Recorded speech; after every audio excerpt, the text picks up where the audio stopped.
Good morning, students. Today we start next exercise 5.2. Before starting this exercise, we will discuss some angles. You already know about these angles: right angle, straight angle and complete angle. Right angle जो 90 degree का होता है उसको हम right angle बोलते हैं. straight angle होता है 180 डिग्री का. It means two right angle जब मिलते हैं तो एक स्ट्रेट एंगल बनता है. और कंप्लीट एंगल होता है 360 डिग्री का. It means two straight angle जब मिलते हैं तब एक कंप्लीट एंगल बनता है. और फोर राइट एंगल जब मिलेंगे तब एक कंप्लीट एंगल बनेगा. कंप्लीट एंगल अगर हम क्लॉक की बात करें तो क्लॉक में क्लॉक में एक फुल रिवॉल्यूशन जब होता है तो तब हमारा कंप्लीट एंगल बनता है. कंप्लीट एंगल यही होता है कि जब एक पूरा कंप्लीट रिवॉल्यूशन हो जाता है ये, तो तब जाके हमारा एक कंप्लीट एंगल बनता है. तो क्लॉक में एक फुल क्लॉकवाइज अगर रिवॉल्यूशन होता है तो हम उसे कहते हैं कंप्लीट एंगल है. Okay, now exercise 5.2. What fraction of a clockwise revolution does the hour hand of a clock turn through when it goes from. देखिए, अब आपको फ्रैक्शन बताना है कि क्लॉकवाइज रिवॉल्यूशन. क्लॉकवाइज क्या होता है? अगर आपके जो आर हैंड है वो अगर आपकी जो जिस तरीके से वो मूव करती है, जिस डायरेक्शन में वो जाती है उसको बोलते हैं क्लॉकवाइज. मतलब जो आपने देखा हो ना, घड़ी की जो सुइयां होती हैं वो सिर्फ एक ही डायरेक्शन में मूव करती हैं और जिस डायरेक्शन में वो मूव करती है उसको बोलते हैं क्लॉकवाइज रिवॉल्यूशन. और उसके अपोजिट जो डायरेक्शन होती है उसको बोलते हैं एंटी क्लॉकवाइज. तो आपको बताना है कि what fraction to a clockwise revolution does the hour hand of a clock turn through when it goes from. आपको बताना है कितना फ्रैक्शन होगा जब क्लॉक की जो आर हैंड है वो 3 से 9 तक जाएगी. ठीक है, इतने नंबर सब चेंज होते हैं यहाँ से यहाँ जाने में, वो कितना फ्रैक्शन बनता है. ठीक है, क्या फ्रैक्शन वो बनाती है ये आपको बताना है. देखिए, सबसे पहले हम डिस्कस करते हैं क्लॉकवाइज और एंटी क्लॉकवाइज. देखिए, ये हमारी एक क्लॉक है. ठीक है, इसमें क्लॉकवाइज डायरेक्शन क्या होती है. देखिए, अगर हमारी जो आर हैंड है वो यहाँ से, देखिए यहाँ से स्टार्ट है और ऐसे मूव कर रही है इस डायरेक्शन में मूव कर रही है तो इसको हम बोलते हैं क्लॉकवाइज. क्लॉकवाइज मीन्स क्लॉक की डायरेक्शन.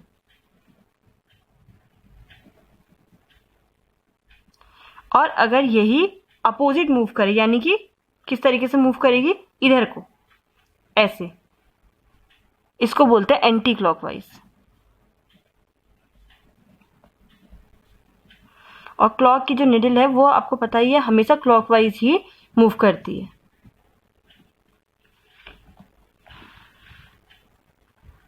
ठीक है, अब देखिए, अगर इसमें हम फ्रैक्शन की बात करें जैसे कि क्लॉक में किस तरीके से आप फ्रैक्शन फाइंड आउट कर सकते हैं, तो सबसे पहले आपको पता होना चाहिए कि जो आर हैंड है वो कहाँ से कहाँ तक मूव कर रही है. ठीक है, और देखिए ये एक सर्कल है, जो क्लॉक है वो एक सर्कल की तरह है. तो सर्कल में आप फ्रैक्शन फाइंड करने के लिए, देखिए सर्कल में हम सर्कल को 4 इक्वल पार्ट्स में हम डिवाइड कर सकते हैं. राइट, अगर हम और भी कर सकते हैं बट हम एक जनरली अगर हम लें तो इस तरीके से हम 4 पार्ट्स में डिवाइड कर सकते हैं. तो ये वाला जो पार्ट है वो उसका 1 पार्ट है, यानी कि 1/4 पार्ट है. ठीक है, देखिए ये बन रहा है राइट एंगल, बन रहा है 1 2 3. तो सबसे पहले आपको ये समझ में आया कि जब राइट एंगल बने किसी क्लॉक में, अगर राइट एंगल बनता है तो वो 3 नंबर्स को काउंट करता है.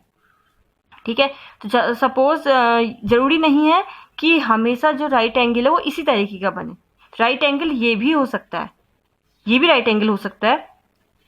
ठीक है, तो ये है उसके बीच में कितने नंबर होने चाहिए, 3 नंबर को काउंट करना चाहिए. ठीक है, तो जरूरी नहीं है कि राइट एंगल हमेशा इसी तरीके का बने. तो आपको ये ध्यान में होना चाहिए कि 90 एंगल के लिए 90 एंगल जो है 3 नंबर्स के बीच में बनता है. ठीक है, देखिए अभी अगर हम यहाँ से स्टार्ट करें तो ये 5 से 6 7 8, तो ये जो है ये भी एक राइट एंगल है. ऐसे आई बात समझ में. तो ये है, तो ये आपका है इस पूरी क्लॉक का 1/4 पार्ट. ठीक है, ये पूरा हो गया इतना. अगर हम लेंगे 1/4 यानी कि 90 डिग्री, और अगर हम ये पूरा लेंगे तो ये हो गया 1/2. ठीक है, 1/2 हो गया तो इसको हम बोलते हैं 180 डिग्री. ठीक है, और ऐसे ये हो गया 3/4 पार्ट. अगर ये पूरा पार्ट हम लें तो ये हो गया 3/4 पार्ट और ये अगर इसको भी हम इंक्लूड कर लेंगे तो ये हो जाएगा हमारा पूरा कितना, पूरा एक रिवॉल्यूशन कंप्लीट हो रहा है। ठीक है, तो ये हो गया आपका 90 डिग्री, फिर आपका आएगा 180 डिग्री, तो इसी तरीके से आपका मूव करेगा। और अगर ये पूरा कंप्लीट रिवॉल्यूशन हो जाएगा तो 360। तो आपके पास दो मेथड है फ्रैक्शन फाइंड करने के लिए। एक तो आपके पास ये है कि 1/4 पार्ट और हाफ पार्ट, 3/4 पार्ट और एक फुल कंप्लीट रिवॉल्यूशन। तो आप इस तरीके से पार्ट्स के अकॉर्डिंग भी काउंट कर सकते हैं, फ्रैक्शन फाइंड कर सकते हैं। ठीक है, अगर आपको जैसे और एक जैसे आपको ये दिया है, जैसे आपको बताना है कि वो 10 से मूव किया उसने 1 तक का। ठीक है, अगर यहाँ से यहाँ तक मूव कर रहा है तो 1 2 3, ठीक है, 3 नंबर्स का काउंट हो रहा है, इसका मतलब 90 डिग्री। ठीक है, और 90 डिग्री में क्या बनता है, 1/4 पार्ट। ओके, ठीक है, देखिए ये पूरा 1 2 3 4 पार्ट में डिवाइडेड है और उस 4th पार्ट का हम 1 पार्ट ले रहे हैं। फ्रैक्शन हम ऐसे ही करते थे ना, तो यानी कि 1 part divided by 1 2 3 4 part, total 4 part. तो इस तरीके से आप, एक मेथड आपके पास ये है कि आप फ्रैक्शन इस तरीके से फाइंड करें, और दूसरा मेथड आपके पास ये है कि आपके पास डिग्री है, एंगल्स पता है आपको कितने कितने एंगल्स बन रहे हैं, तो आप उस एंगल्स के अकॉर्डिंग भी फ्रैक्शन फाइंड कर सकते हैं। देखिए ये वाला जो पार्ट है, अगर वो 12 से 3 तक मूव कर रहा है, यानी कि 1 2 3, ये है ना 90 डिग्री का एंगल बन रहा है, तो 90 डिग्री और टोटल हमारे पास होता है 360 डिग्री। देखिए 360, सो 1 कैंसिल, 9 1 जा 9, 9 4 जा 36, देखिए 1/4। तो ये आपके पास दो मेथड है, एक आप डायरेक्टली फाइंड आउट कर सकते हैं और एक आप एंगल्स के थ्रू फाइंड कर सकते हैं। ठीक है, तो अब हम स्टार्ट करते हैं फर्स्ट क्वेश्चन। फर्स्ट क्वेश्चन में आपको बताना है 3 to 9। अगर आपकी आर हैंड जो है वो 3 to 9 मूव कर रही है क्लॉकवाइज, तो आपको बताना है कि कितना फ्रैक्शन कितना फ्रैक्शन वो गेन कर रही है, इतने मूव में वो कितना फ्रैक्शन गेन कर रही है। देखिए मूव कर रही है कहाँ से, 3 to 9। देखिए ये है 3 से मूव करना स्टार्ट करती है कहाँ तक, 9 तक का, 9 ये है। देखिए अब उसने क्या किया, पूरी क्लॉक का हाफ पार्ट उसने कवर कर लिया है, ये हाफ पार्ट आया ना, तो इट मीन्स आपका फ्रैक्शन हो गया हाफ, 1/2। ठीक है, और अगर आप इसी को आप एंगल्स के थ्रू करना चाहते हैं तो देखिए किस तरीके से हम करेंगे। देखिए इसमें हम क्या लिखेंगे,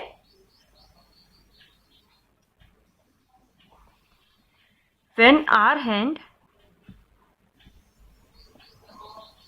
goes from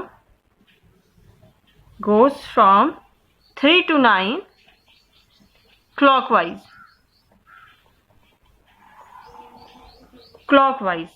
it will rotate। देखिए कितने राइट एंगल, एक 1 2 3, एक right angle 1 2 3, 2 right angle, rotate bye 2 right angles.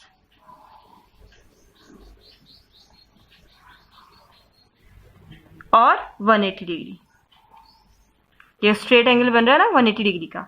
सो तो हमारा फ्रैक्शन क्या हो जाएगा, सो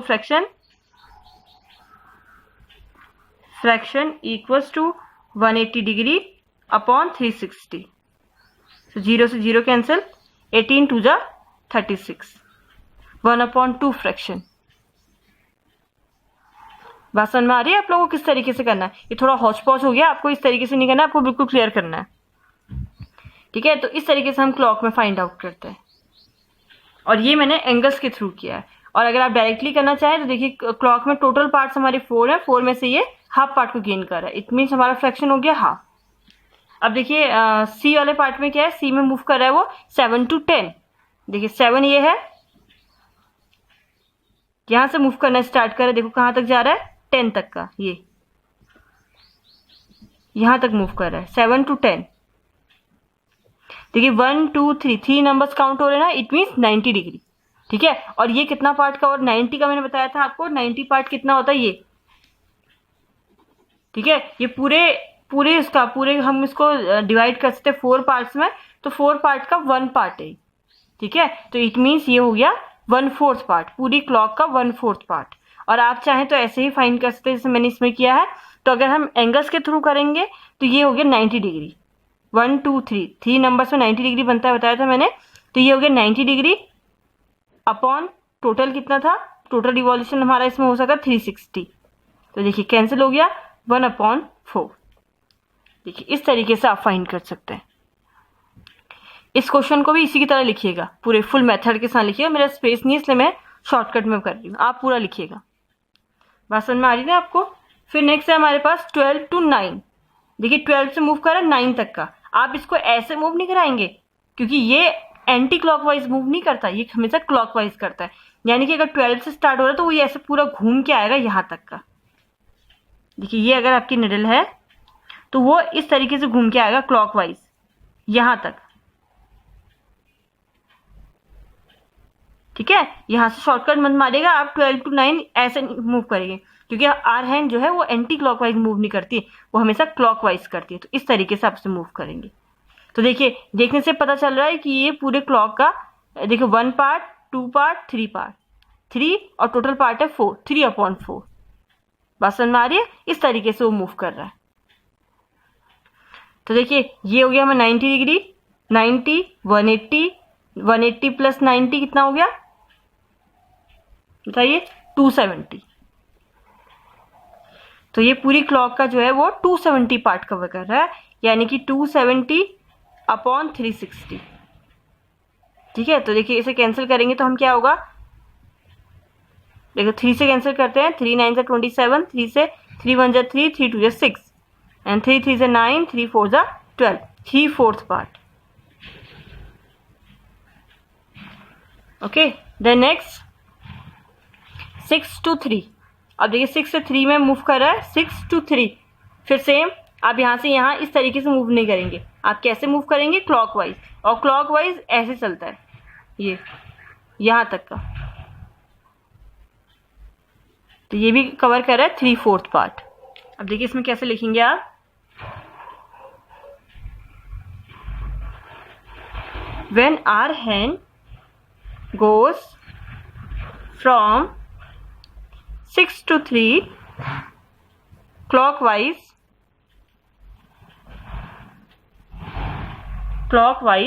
it will rotate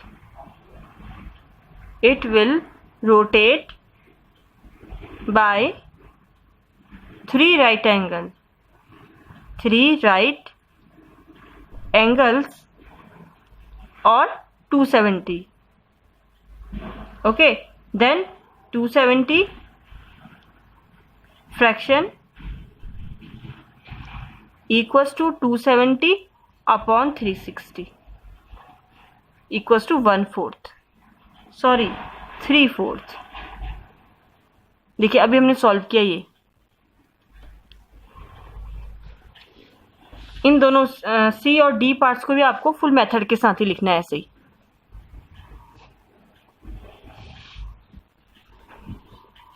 Remaining parts are your homework.